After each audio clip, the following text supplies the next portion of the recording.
tráfico estava se organizando após a UPP. Essa investigação teve um nome que resultou numa operação que chamou Paz Armada. A Paz Armada foi uma operação realizada no dia 13 de julho. Né?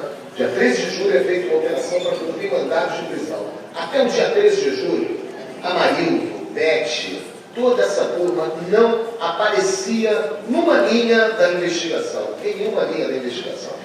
Não tinha nenhum nome de... Aliás, se a gente vai para uma parte de algumas escutas, a palavra Elizabeth, ela bota o nome da Elizabeth todo, como me lembro mais, elas apareceram 8 vezes, todas após o desaparecimento do Amarildo.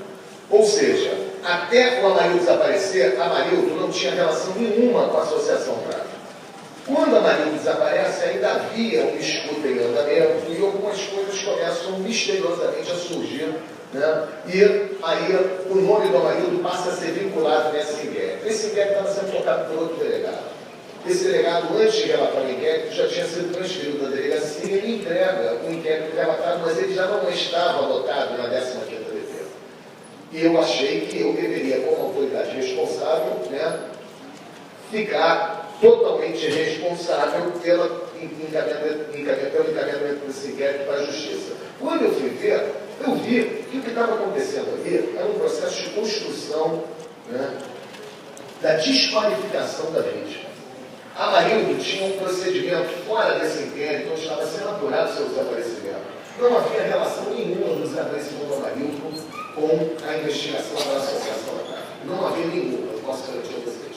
Foi nesse momento que eu faço o meu relatório desvinculando, né, a relação, né, entre Amarildo e a associação pelo tráfico.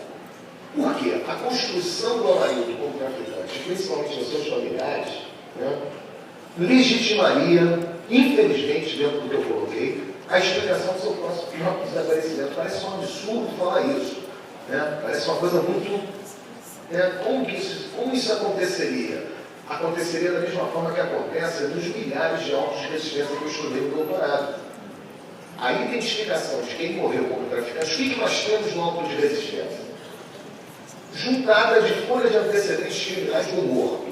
Para que serve a folha de antecedentes criminais do morto? Para identificar ele como macabro. Chama sempre o familiar que reconhece o corpo do morto no IML. E verdadeiros inventários morais. Às vezes a pessoa que reconhece o corpo daquele que morreu em confronto com a polícia não convive com a pessoa há mais de 2, 3 anos. Mas vai dizer assim, não, porque quando ele era pequeno, ele teve uma passagem no colégio, ele ficou no colégio interno, ele estudou lá no Padre Severino. Aí começa a contar a história, né? Ele saiu de casa, depois se envolveu com o tráfico, eu falei para ele para sair daquela vida. É assim, a investigação do auto de resistência, a investigação sobre a morte de alguém, uma ação policial, não é uma investigação de como se deu o fato em si, é uma investigação sobre quem morreu. Essa é a questão. E a desqualificação da vítima, no sentido da sua identificação como inimigo criminoso, faz com que ela fique despida, a palavra é essa, despida de qualquer direito, perde o estatuto da cidadania, vira um macabro.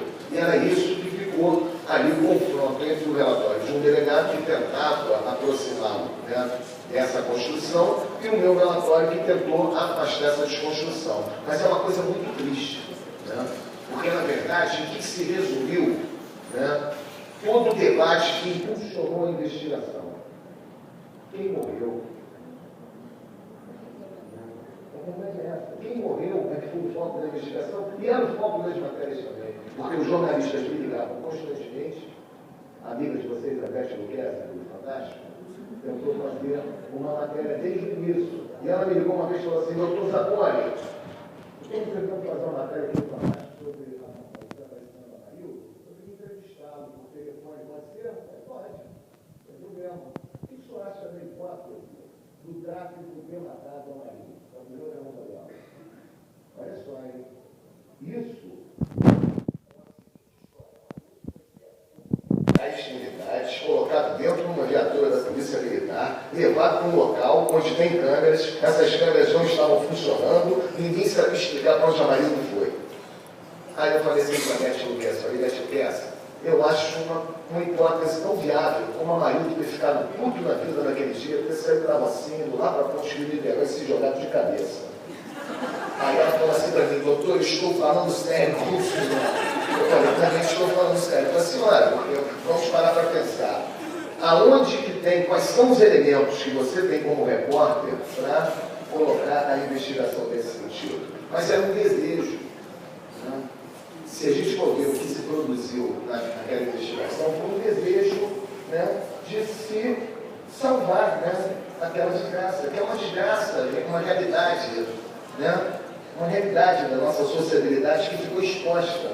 Né, e aquilo ali, realmente, acho que houve um desejo, isso não foi só construído, né, a tentativa disso não foi só construído num inquérito. Havia uma tentativa de construção disso no ambiente social, inclusive na mídia. Acho que é isso que a gente queria colocar. Né? Houve um desejo por parte da imprensa, porque quando se falava que havia duas linhas de investigação, achava interessante, existem duas linhas de investigação. Ou a Marildo foi motorográfico, ou a Marildo foi morto por policiais. Toda a expectativa... E o corpo? O corpo. O corpo, acho que vai ser mais complicado. Né? Agora poderíamos falar dos ossos. Né, pelo tempo. Né? A ossada é algo que você ainda consegue, com um período longo, né, recuperar. Isso eu acho que ainda vai depender, né, da questão do processo, porque isso também é muito estranho. Né? Os policiais acabam sendo também entrando no processo que nós estamos falando aqui, né, quer dizer, o herói, né, o Capitão Nascimento, né, em determinado momento ele também vira um monstro. Então essa passagem do herói para o monstro também se dá e os policiais, nós policiais, e tem muitos policiais aqui dentro, né, nós somos vítimas desse processo. Né? Nós estamos ali, né, essa passagem do herói para o monstro, no que diz respeito à ação policial, é um pulo. É um pulo. Né? O poder político não vai se responsabilizar. O poder político vai colocar sempre aquela situação como um desvio de função individualizada, a culpa, né, a responsabilidade individual, o punitivismo. Né? Então, quando se pergunta como fazer nessa situação, evidentemente nós não estamos falando que os responsáveis por um ato brutal como aquele possam ficar sem nenhuma responsabilidade. Agora, acreditar que é jogando policiais numa fogueira, né, queimando esses policiais como bruxas, que nós vamos ter uma sociabilidade diferente do nosso país, isso é que eu acho que é um sonho. Né? Ao contrário, né? Isso só incrementa o poder político. Então, acho que aí é outra questão que a gente tem que discutir. Acho estranho também porque os policiais estão respondendo por crimes de tortura, seguidas de morte.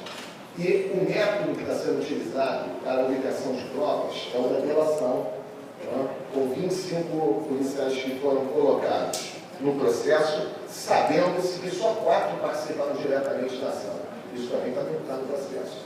Então, só 4 participaram diretamente, onde entram esses 21? Alguns policiais que estavam dentro do container, talvez, conforme foi publicado na imprensa, por ordem do próprio comandante.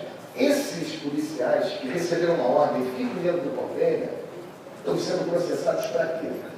Para serem forçados à delação premiada. Delação premiada é tortura. E é muito interessante a gente analisar como que esse poder punitivo que muitos abanam, né, eles usam dos mesmos métodos daquilo que eles querem repelir, daquilo que eles querem criminalizar. Quer dizer, se usa de tortura para combater a tortura. Isso é terrível, por isso que eu não acredito nesse poder punitivo.